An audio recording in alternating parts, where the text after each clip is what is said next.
आज का सेशन शुरू करने से पहले आप सभी के मैसेज मुझे मिलते हैं कि सर आयुर्वेद की डेली क्लास होनी चाहिए, ताकि जिससे हम ज़्यादा से ज़्यादा सीख सकें, ज़्यादा से ज़्यादा हमें एग्ज़ाम की क्लैरिटी ऑफ क्लियरेंस का पता चल सके और हमारी जो तैयारी है वो एक सही तरीके से हो सके। इसलिए आप डेली क्लासेस आयुर्वेद की लिया करें। मैं मानता हूँ आपका कहना बिल्कुल सही है, लेकिन डेली क्लास लेना बहुत मुश्किल है, क्योंकि अदर एग्ज़ाम की भी प्रिपरेशंस होती है, बहुत सारे स्टूडेंट्स रहते हैं। लेकिन आपके लिए मैं एक मौका दे रहा हूँ।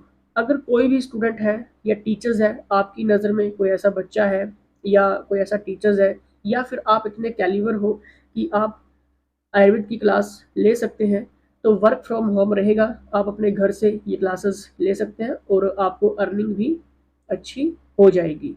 ठीक है? क्योंकि अभी मैंने एक उत्तर प्रदेश से यूनिवर्सिटी में पढ़ाते हैं वो, ठीक है? उनसे मैंने बात की थी आयुर्वेद की क्लासेस के लिए। तो देखिए, उन्होंने मुझसे 1 घंटे का 5,000 रुपया चार्ज करने को कहा। 1 घंटे का 5,000। लेकिन मुझे मालूम है कि अगर मैं 1 घंटे का 5,000 रुपया टीचर्स को दूंगा तो आपके ऊपर प्रेशर आएगा। आप पहले ही इतनी मुश्किलों से जूझ रहे हैं, ठीक है? मैं किसी भी स्टूडेंट्स के ऊपर प्रेशर नहीं डालना चाहता हूँ, क्योंकि जो मेरे कोर्सेज हैं वो 100 रुपये से स्टार्ट होते हैं, ठीक है? लेकिन उन्होंने फिर पढ़ाने से मना कर दिया कि मैं, अगर मुझे 1 घंटे का 5,000 नहीं मिलेगा तो मैं नहीं पढ़ाऊंगा। मैंने बोला कोई बात नहीं।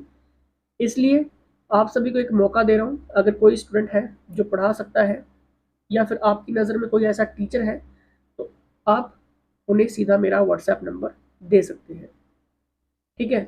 और प्रीवियस क्लासेस के लिंक्स आपको डिस्क्रिप्शन बॉक्स में मिल जाएंगे, ज़रूर देख लेना।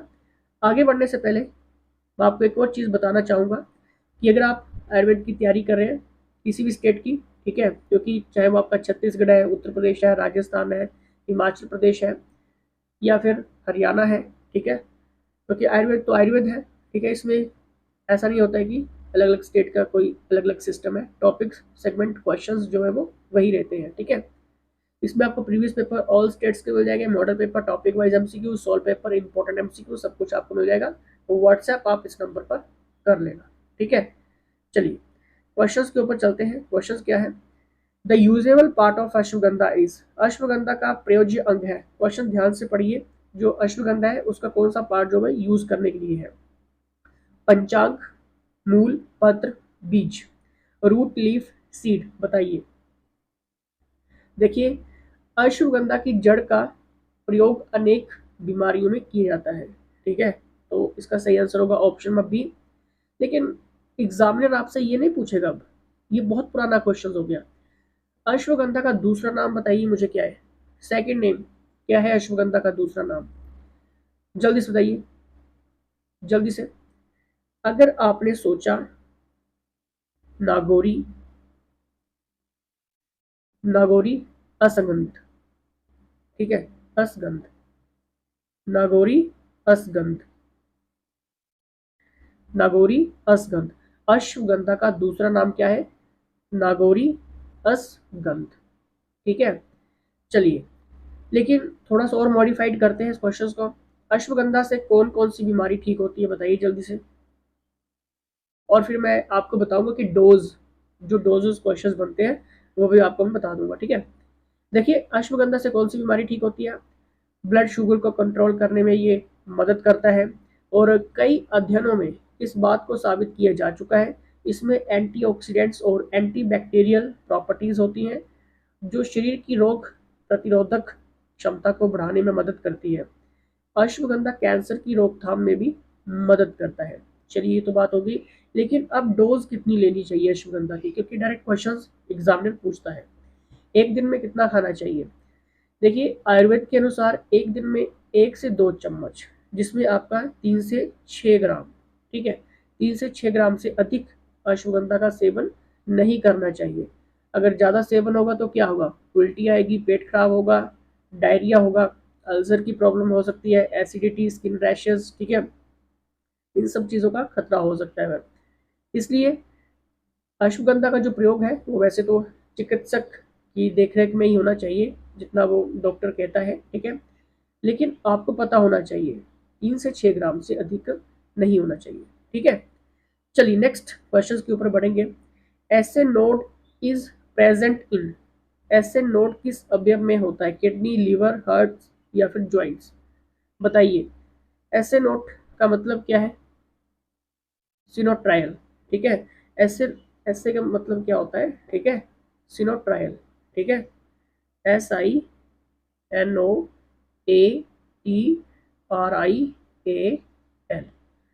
सिनोट्रायल, ठीक है, जिसको हम क्या कहते हैं, एसे नोड।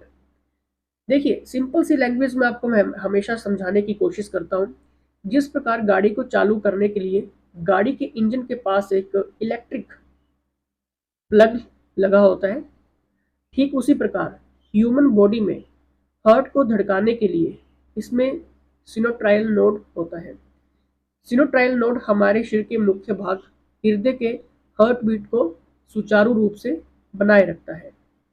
फ्रेंड्स, हार्ट को धड़कने में सिनोट्रायल नोड इलेक्ट्रिक इंपल्स द्वारा मदद करता है।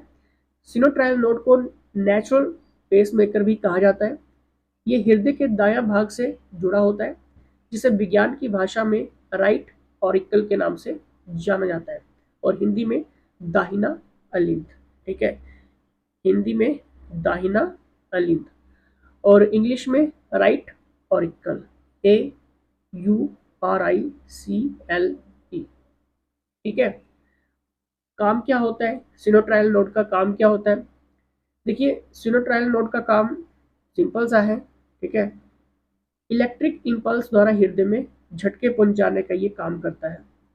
सिनोट्रायल नोड प्रति मिनट में 100 टाइम की दर से इलेक्ट्रिक इंपल्स के झटके देता है। सिनोट्रायल नोड के द्वारा दिए गए झटका इलेक्ट्रिक झटके के 2 वाट करंट के झटके के बराबर होता है। अर्थात हम ये कह सकते हैं कि सिनोट्रायल नोड का काम 2 वाट का करंट उत्पन्न करके हृदय को झटका देना होता है।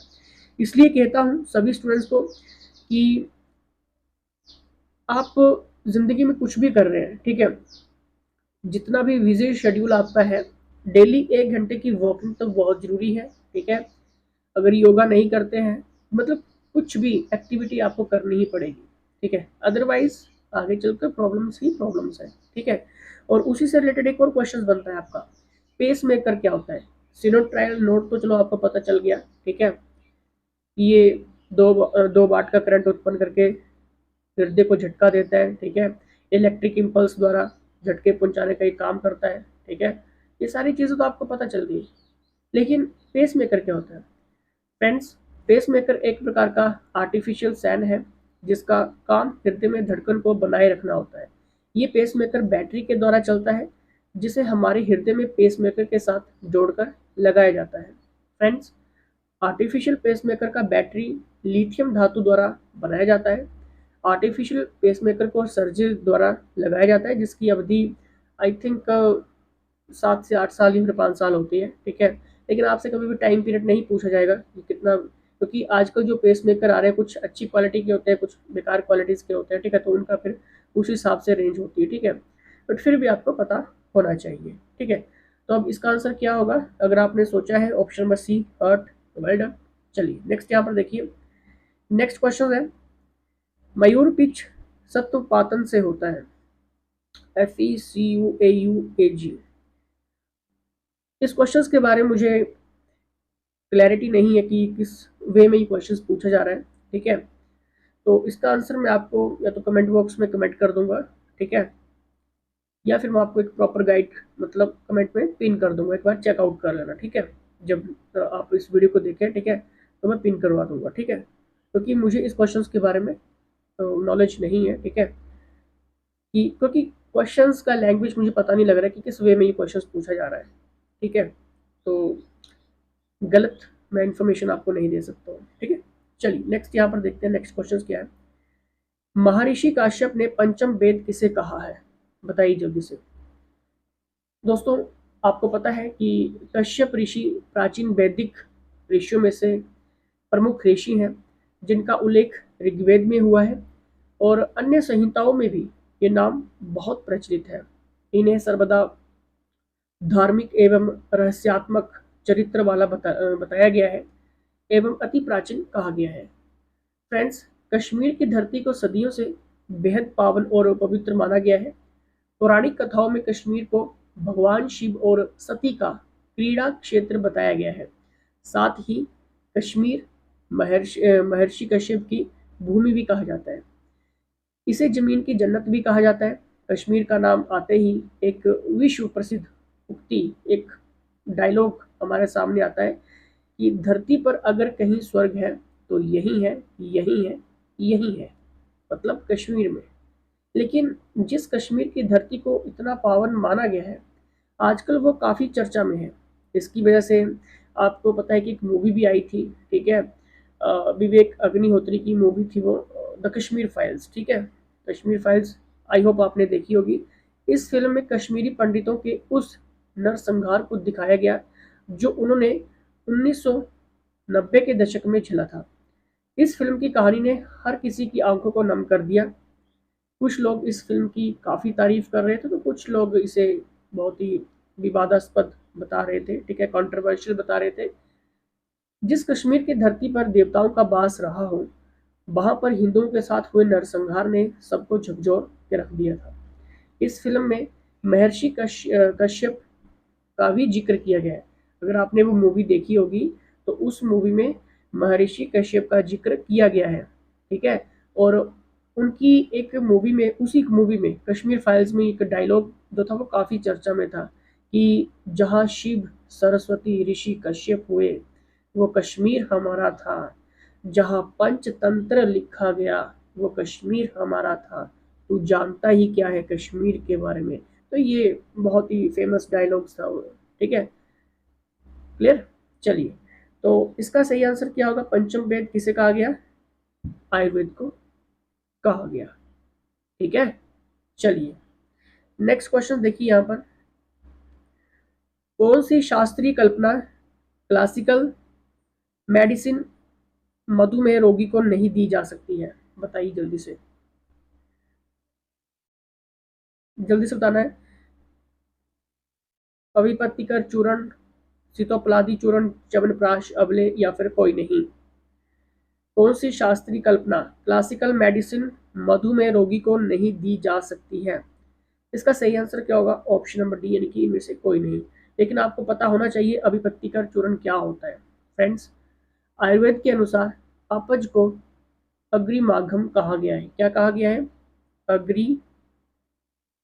अग्रिमाघम। आयुर्वेद के अनुसार अपच को अग्रिमाघम कहा गया है। ऐसा पित्त दोष के इम्बैलेंस जब होता है, ठीक है, असंतुलन होता है, तो उसके कारण होता है। मतलब जब भी खाया गया भोजन बिना पचे रह जाता है, जो डाइजेस्ट नहीं होता है, ठीक है, तो इसके परिणाम स्वरूप क्या होगा? अनुचित पाचन के कारण शरीर में टॉक्सिक, ठीक है, विषाक्त अवशेष का निर्माण होता है, ठीक है, जिससे बदहजमी हो जाती है। सरल शब्दों में हम कह सकते हैं कि अपच खाए गए भोजन के पचने की अपूर्ण प्रक्रिया की स्थिति है। अपच को प्रबंधित करने के लिए अभिपत्तिकरा जो ये चूर्ण है, ठीक है, अभिपत्तिकर चूर्ण, तो सबसे प्रभावी आयुर्वेद चूर्णों में से एक माना गया है। अभिपत्तिकर चूर्ण लेने से आपको इसके भूख बढ़ाने वाला और पाचन गुणों के कारण अपच के लक्षणों को प्रबंधित करने में मदद मिल सकती है, ठीक है। तो ये इसलिए है आपके डाइजेस्ट सिस्टम को ठीक करने के लिए, ठीक है। अब यहाँ पर क्वेश्चन ये उठता है कि कितना लेना चाहिए, ठीक है। अभिपत्तिकर चूर्ण कितना लेना चाहिए? 2 से 3 ग्राम। पानी के साथ ले सकते हैं या फिर लस्सी के साथ भी ले सकते हैं, ठीक है। और भोजन के बाद दिन में 1 बार या फिर 2 बार इस प्रक्रिया को दोहरा सकते हैं।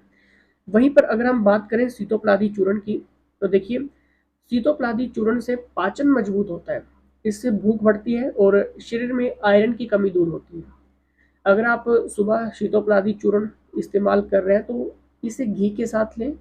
शिशु को, अगर छोटा बच्चा है तो घी में मिलाकर इसे चूर्ण चटा दें, ठीक है, या फिर आप शहद के साथ भी ले सकते हैं, ठीक है। और एक और क्वेश्चंस अभी एक एग्जाम में आया था कि सूखी खांसी के लिए डिस्कस हुआ था सीतोपलादी चूर्ण।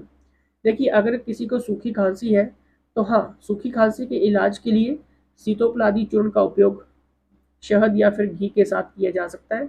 ये कफ को संतुलित करने में मदद करता है, जो खांसी से संबंधित समस्याओं का मुख्य कारण है।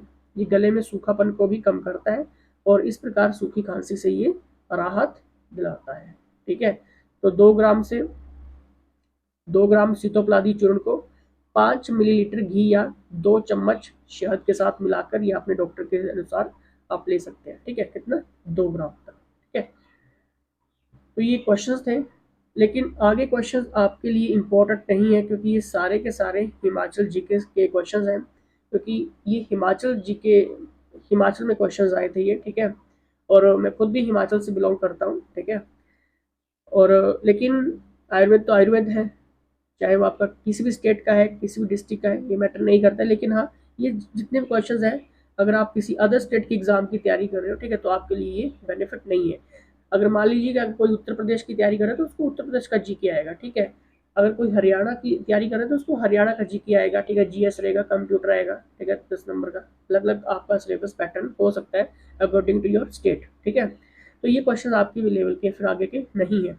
अगर कोई हिमाचल की तैयारी कर रहा है, ठीक है, अगर कोई वीडियो हिमाचल का स्टूडेंट देख रहा है, तो आपको कहना चाहूँगा कि ये आपके लिए फिर बहुत इंपॉर्टेंट है। ठीक है, इसलिए व्हाट्सएप कर लेना। ठीक है, आयुर्वेद का पूरा कोर्स एक्सेस आप ले सकते हैं। ठीक है, और अदर कोई स्टूडेंट देख रहा है अदर किसी स्टेट से, तो आपके लिए फिर जीके पोर्शन, जीएस पोर्शन बहुत इंपॉर्टेंट है, और आयुर्वेद का पोर्शन और कंप्यूटर पोर्शन ये इंपॉर्टेंट है। ठीक है, ये सब लेना है तो आप सिंपली व्हाट्सएप कर लीजिए। और अगर कोई पढ़ाना चाहता है, ठीक है, अगर किसी के मन में है कि भाई 2 पैसे कमाने घर पे बैठ के, तो कमा सकता है, वर्क फ्रॉम होम रहेगा। अगर कोई टीचर्स है आपकी नज़र में तो मुझे ज़रूर बता देना, व्हाट्सएप कर देना। चलिए, जुड़े रहिए। इसी के साथ जय हिंद, जय हिमाचल।